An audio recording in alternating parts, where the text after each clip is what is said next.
Yesus dicobai setan di padang gurun. Bapak-bapak, ibu-ibu, saudara-saudari, dan anak-anak umat paroki Santa Cecilia yang Tuhan kasihi. Yesus berpuasa 40 hari. Dia dicobai setan, iblis. Saat ini kita, pengikut-pengikut Yesus, juga berpuasa 40 hari sudah dan ke depan.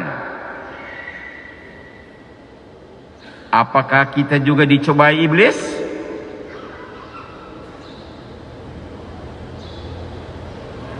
Mari kita lihat jenis cobaan.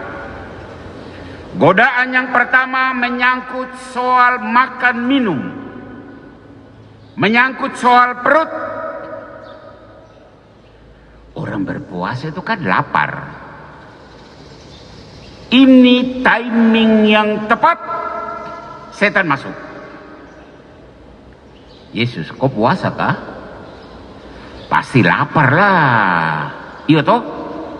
Kau puasa pasti lapar. Kau kan Tuhan Allah, kau putra Allah. Susah apa? Tinggal kau suruh saja batu-batu ini menjadi roti. Kalau dipikir-pikir, oh ya enak ya.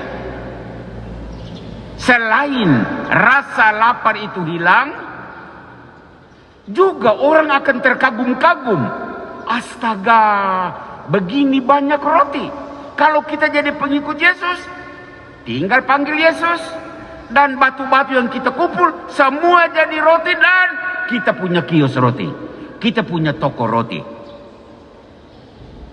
Tawaran setan sangat oke. Tetapi Yesus tidak mau menggadai diri hanya karena soal makan minum. Dan Yesus menjawab setan, manusia hidup bukan dari roti saja. Setan kalah, Yesus menang. Godaan kedua itu menyangkut soal harta.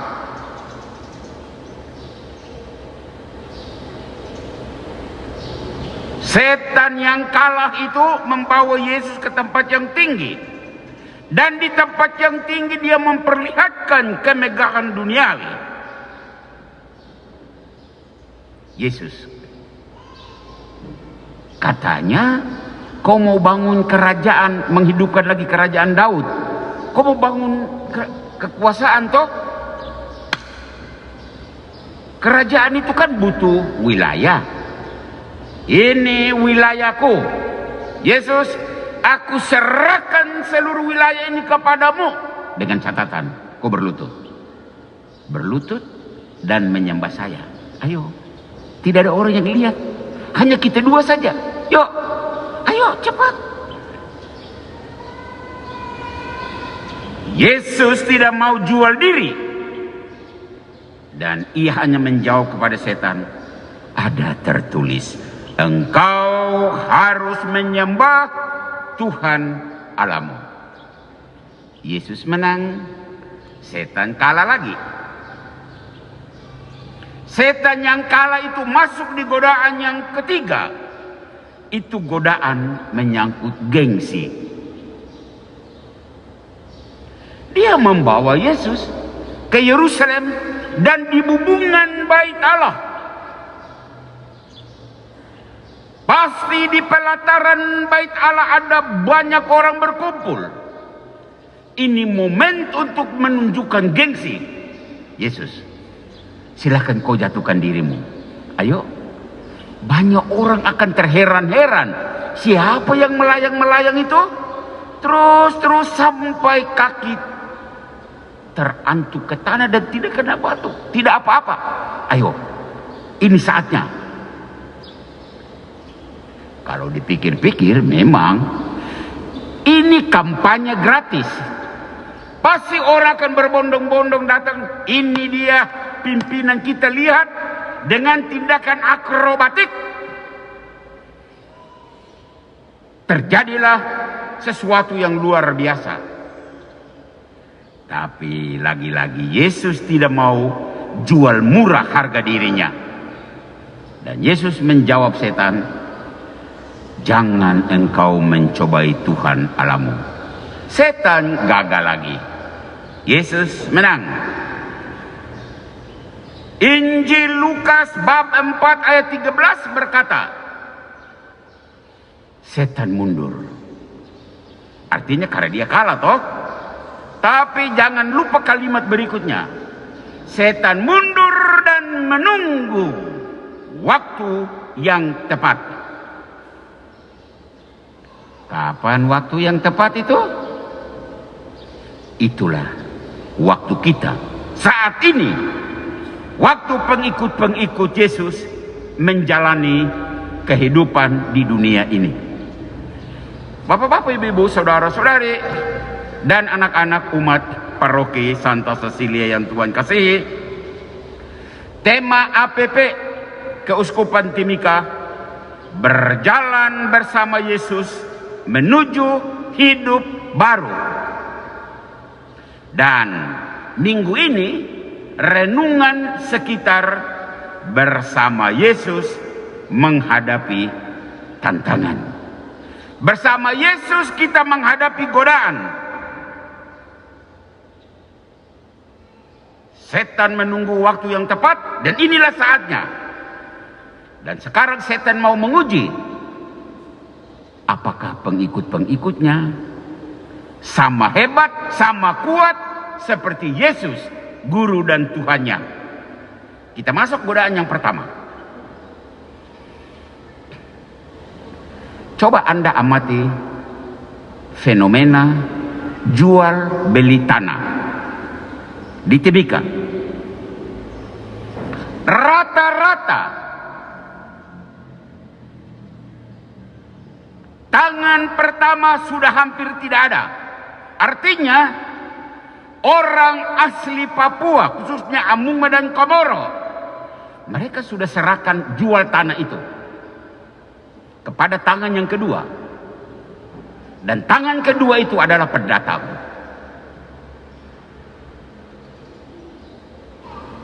Anda tahu apa yang terjadi? Saya Pastor Amandus. Sejak tahun 80 saya ada di sini. Timika belum ada.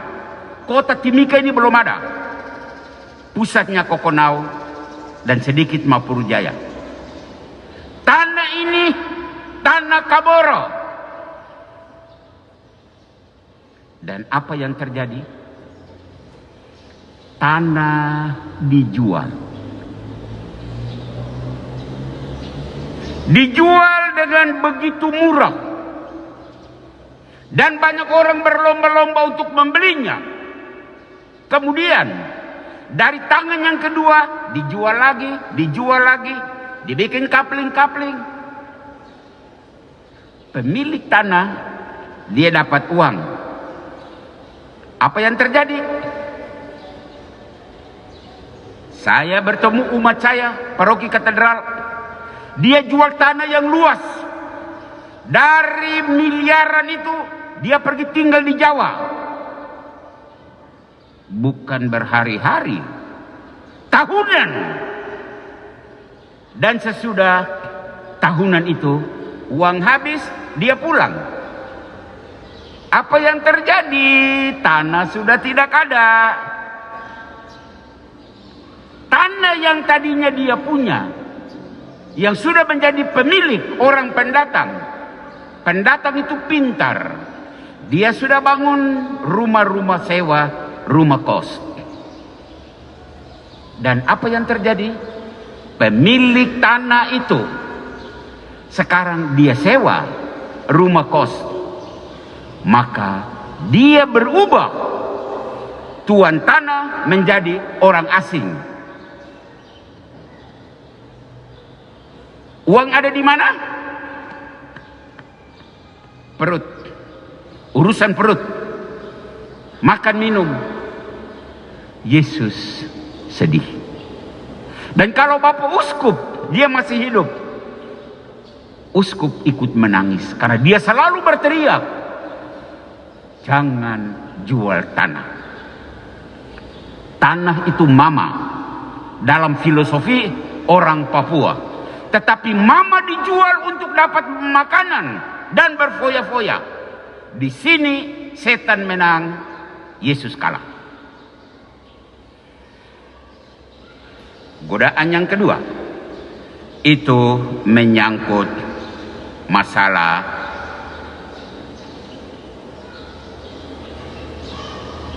posisi, masalah kedudukan. Apa yang terjadi? Setan membawa Yesus ke tempat yang tinggi dan memperlihatkan semua kehebatan dunia. Seperti itulah Yesus membawa pengikutnya, dan secara khusus saya Pastor Amandus dengan penuh cinta saya menyapa lembaga-lembaga adat, secara khusus lembaga adat orang-orang Papua, dan lebih khusus lagi lembaga adat Amunga dan Kamoro. Setan membawa mereka dan memperlihatkan bagaimana kemegahan, kemajuan sosial ekonomi di kota Timika.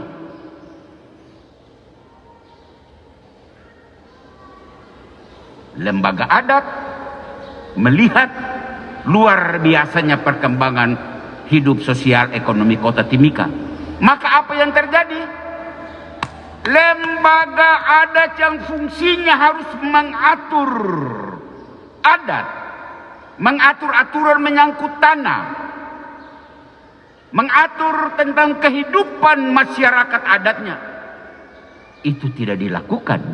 Yang dilakukan adalah dorong berkelahi, kelompok-kelompok, siapa jadi apa, siapa ketua, siapa sekretaris, siapa bendahara di lembaga adat yang ini, lembaga adat B, lembaga adat C.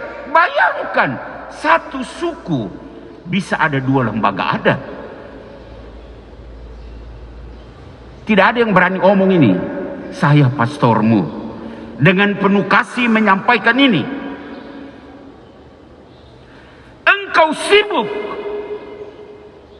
untuk mempersoalkan siapa duduk di apa, dan engkau tidak melihat bahwa masyarakat adatmu sudah kalang kabut. Adat tidak terurus, tanah adat terlantar merana. Kenapa? Karena tidak ada aturan yang mengikat dari lembaga adat. Lalu individu-individu dengan bebas melakukan transaksi jual beli tanah tanpa kontrol. Harta tanah adat hilang. Masyarakat asli menderita. Setan tersenyum, Yesus sedih.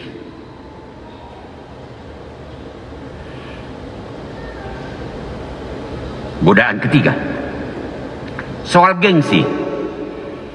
Setan membawa Yesus dan menempatkan di ketinggian bubungan bait Allah, dan dia persis mengorek gengsinya Yesus. Dia mau mengukur apakah Yesus bisa terjun untuk menunjukkan kehebatannya, gengsinya. Tapi dalam Injil kita dengar Yesus menjawab, jangan engkau mencobai Tuhan Allahmu. Dari sudut ini saya ingin menyapa umat Katolik. Kita membangun gereja yang hebat-hebat. Katedral 23 miliar. SP2 ini 35 miliar. Sempan 14 miliar. ada sebuah pertanyaan kritis dalam rangka masa puasa ini berkaitan dengan godaan gengsi. Apakah umat Katolik dengan membangun gereja-gereja ini, mereka mau kasih tunjuk kepada gereja lain atau kasih tunjuk kepada masyarakat? Lihat loh, kami gereja Katolik mampu membangun gereja yang bagus-bagus. Kalau itu gengsi, kita kalah terhadap godaan.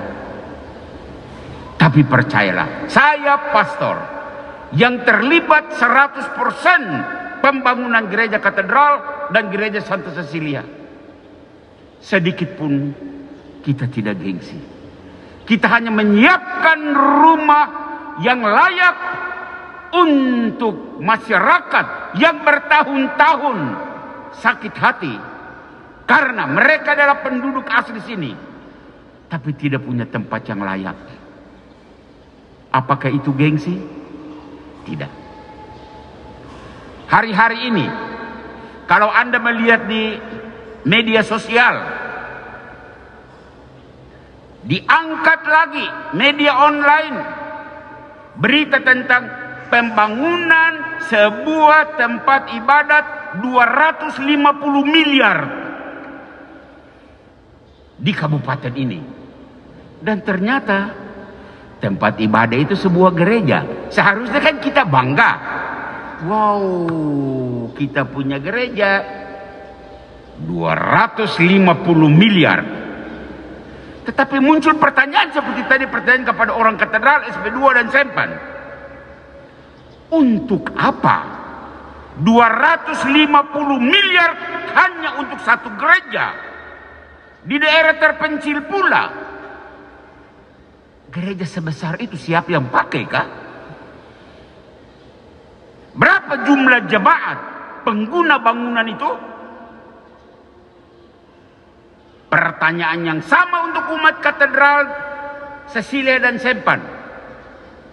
Jangan-jangan ini proyek mercusuar, proyek gengsi, hanya untuk menunjukkan bahwa kami lebih dari Anda.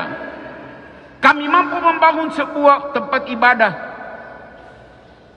250 miliar. Saya bisa pakai untuk membangun 10 gereja seperti katedral. Tapi sudahlah, dalam konteks godaan yang ketiga gengsi, mari kita berefleksi. Mari kita berefleksi. Tema aksi puasa pembangunan minggu pertama bersama Yesus, kita menghadapi tantangan dan godaan. Dan semoga tema ini membantu kita untuk terhindar dari godaan harta, posisi, dan gengsi. Semoga tema ini membantu kita untuk menang terhadap godaan, sama seperti Yesus menang atas godaan, sehingga setan kalah karena kita mengalahkannya. Yesus menang karena kita memenangkan godaan itu. Selamat menjalankan masa puasa selanjutnya. Tuhan memberkatimu, Tuhan memberkati kita. Semoga kita sebagai pengikut Yesus mengikuti teladan Yesus Kristus, menang atas godaan. Amin.